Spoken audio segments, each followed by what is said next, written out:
everybody. I want to show you the next step on this project. You will have a bag of something called CelluClay.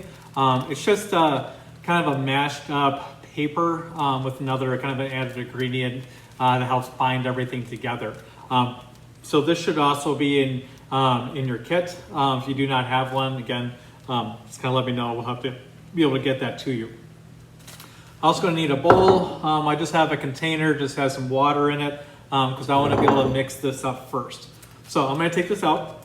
And the purpose of this stuff is to help smooth everything out that's on here.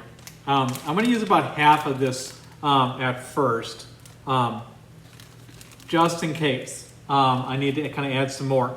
Now, add just a very, very small amount of water to this because you can always add more you can always add more water. If you run out of the CelluClay and you have it way too wet, you're going to have to kind of wait till it naturally starts drying. And hopefully that doesn't mess anything up too bad. And this is just like paper. I just have gloves on just because I have some bad cuts on my hands kind of thing. So, but it won't bother you at all. Add a little more clay or a little more water to this. And I'm trying to get it to kind of a pasty kind of a consistency.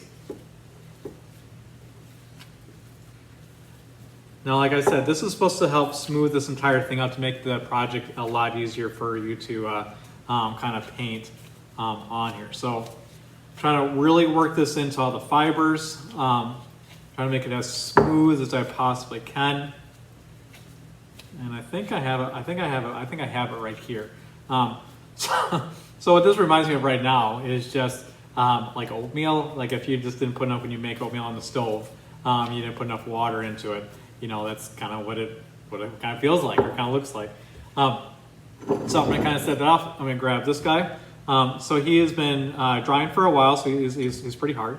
And now I'm going to take this, and I might actually end up putting a little more water into this because I want to start putting this over basically the whole thing. Because if I start looking here, I'll see like these little indentations from like where some of this went over, but it kind of left a little bit of a divot. And there's just no way to kind of fix that unless I go in with this to help kind of heal that up a little bit. So I'm going to put this over top of it and just smooth it out. Now I do like to have the cup here because then I can use my finger to kind of go over top of that a little bit easier.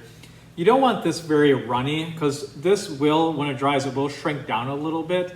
So this won't be perfect, although it will really help out trying to get those kind of minor imperfections out of there.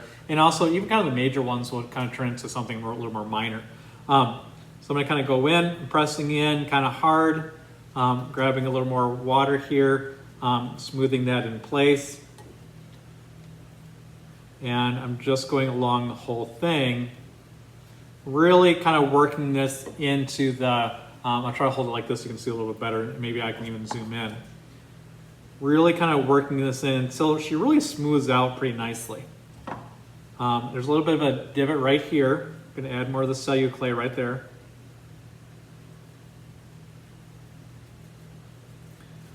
And that is a lot nicer than it was originally. If you need more of that CelluClay, you just have to kind of pick up another bag. I'm going to switch this over to a time-lapse video and kind of complete this part of the project, okay?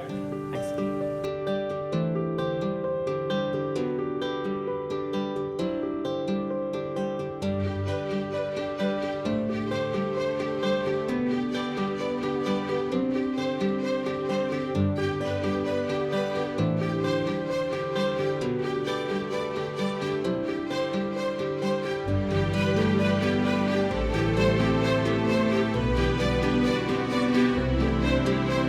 So I have the CelluClay on, so now I'm going to let it sit and dry. I'm going to let it dry for a day. So I'm going to be letting this sit on a shelf and not touch it because I want to make sure this is completely dry because then we're going to take sandpaper and sand all this down.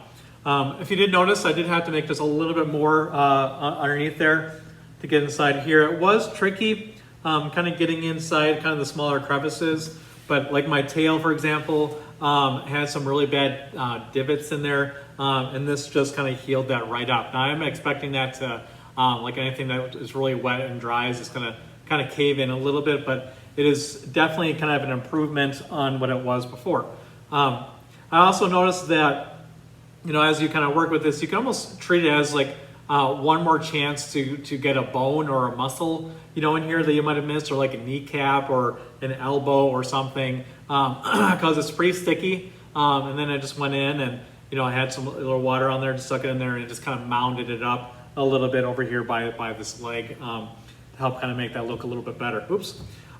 So this is all ready to sit and dry, and then we're going to sandpaper it, and then we're going to seal it just by painting it white, and then we'll kind of be on the next step. So there you go. Let me know if you have any questions.